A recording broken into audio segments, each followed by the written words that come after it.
Hello. हाँ देखिए, अब हम इंड्यूस्ड इलेक्ट्रिक फील्ड का वैल्यू निकालना चाह रहे हैं।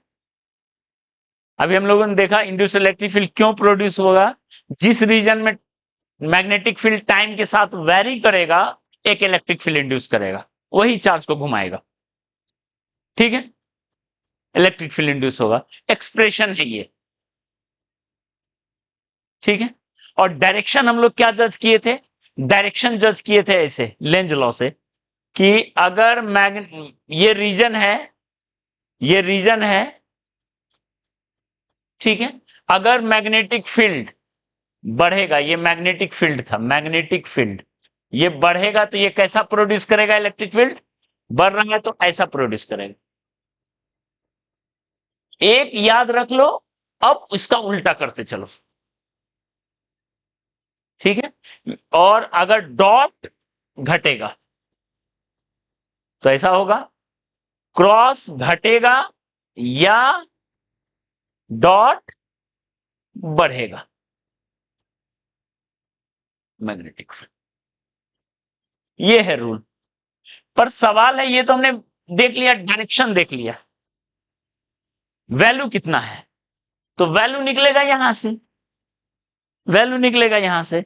देखिए क्या होगा, इलेक्ट्रिक लाइंस ऑफ फोर्स मान लेते हैं, इसे क्लोज लूप बना रहा है। ठीक है, ठीक है, ये सेंटर से आर डिस्टेंस। ठीक है, डीएल डीएल हम ऐसे चल रहे हैं ताकि कैलकुलेशन हम लोग को आराम पड़े।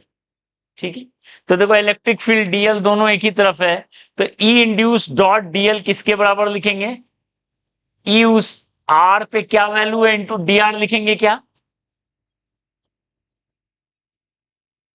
ठीक है, क्लियर है,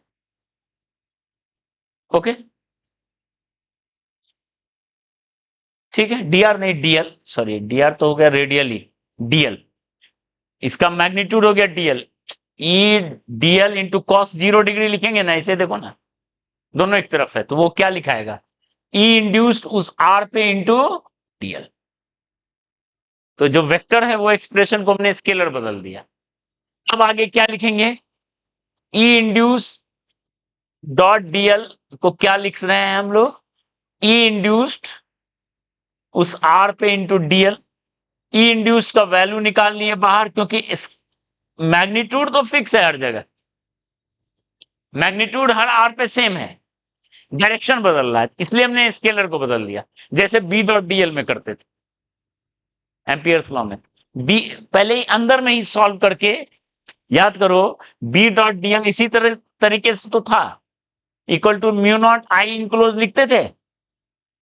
इसको हमने क्या लिया था, B into r into 2 pi r कर लिए थे, equal to mu naught into I enclose, यही लेके चल रहे थे ना फॉर सिमेट्रिक केसेस। तो सेम चीज तो यहां है।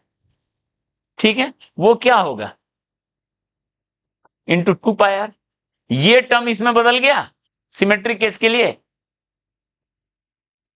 ठीक है, जो सिलिंड्रिकल रीजन है सिमेट्रिक केस उसके लिए बदल गया ये किसके इक्वल है, minus d phi B by d t है। ठीक है, हम मैग्नीट्यूड लेके चल रहे हैं क्योंकि डायरेक्शन हमें पता चल चुका है, डायरेक्शन हम पहले ही निकाल लिए, उसके कंप्लेक्सिटी से पहले ही बच गए, मैग्नीट्यूड निकाल रहे हैं। मैग्नीट्यूड क्या लिखेंगे देखो, अब इतना रीजन का B into area pi r square लिखेंगे क्या, आर रेडियस है इस रीजन का, इतना ही दूर का फ्लक्स चाहिए, जिस जो लूप के अंदर है उतने दूर का फ्लक्स चाहिए। ठीक है ये flux rule, this is universal flux rule. Left hands वाला जो है वो यूनिवर्सल फ्लक्स रूल है ये, और उसमें ये शामिल हो गया फेराडे रूल, है तो यूनिवर्सल फ्लक्स रूल। कितना एरिया में फ्लक्स चेंज हो रहा है, तो pier square dB by D T, pier square को बाहर कर दें, डीबी बाई डी टी लिख लिए, तो यहां से बताओ तो क्या मिला। ठीक है, ये मिल गया, ओके। क्लियर है? ये मिल गया E induced into 2πr equal to associated area, क्योंकि एरिया लिखने में गड़बड़ हो जाता है, वो बताते हैं कैसे, into dv by dt, rate of change of field. Direction हमें पता चल चुका है, ठीक है। ये फॉर्मूला मिल गया, ये हमें फॉर्मूला मिल गया इंड्यूस इलेक्ट्रिक फील्ड का।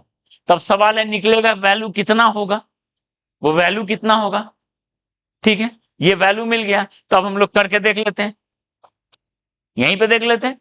मान लो एक रीजन है, आर रीजन है सिलिंड्रिकल, इसमें मैग्नेटिक फील्ड टाइम के साथ चेंज हो रहा है, ध्यान दो, ओके। और हमको फील्ड निकालना है, इलेक्ट्रिक फील्ड क्या होगा। तब दो रीजन है, एक हो गया आर इनसाइड और एक r outside. R less than r के लिए ई इंड्यूस जो होगा into 2πr equal to associated area, तो हो गया πr²। लेस देन के लिए इतना ही दूर का एरिया लेना है, इंटू dv बाई dt। तो क्या फॉर्मूला बन गया बताओ, तो पाई पाई कट गया, आर आर कट गया, तो ई इंड्यूस का क्या वैल्यू मिला अंदर में, r into dv by dt by, ठीक है, ओके। और अगर हम आर बाहर की बात करें, यह फॉर्मूला बन गया इनसाइड के लिए।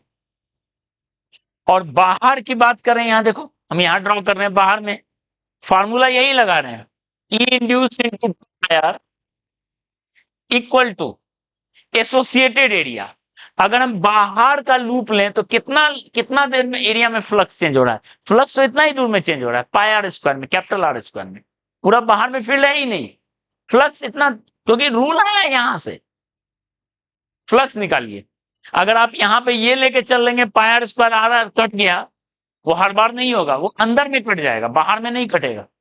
बाहर के लिए एसोसिएटेड एरिया क्या होगा, πr² into dv bye dt।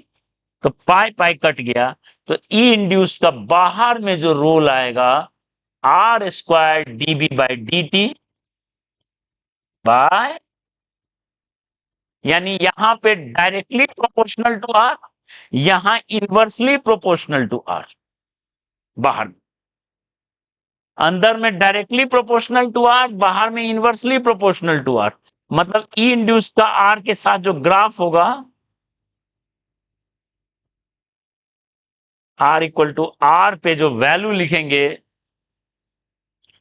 R/2 dv bye, ये पूरा कहानी। तो वैल्यू हम लोगों ने निकाल लिया क्या है, ठीक है, डायरेक्शन भी जज कर लिया, ठीक है। तो मान लो किसी रीजन में बी टाइम के साथ दिया रहेगा, आपसे पूछा जाए इंड्यूस इलेक्ट्रिक फील्ड कितना होगा, तो आप देख लो अंदर है या बाहर है, फॉर्मूला पुट कर दो, ठीक है, ओके। इंड्यूस इलेक्ट्रिक फील्ड मिल गया। फोर्स ऑन चार्ज पूछा जाता है, तो Q इंटू ई, ठीक है, फोर्स ऑन चार्ज हो जाएगा Q इंटू ई।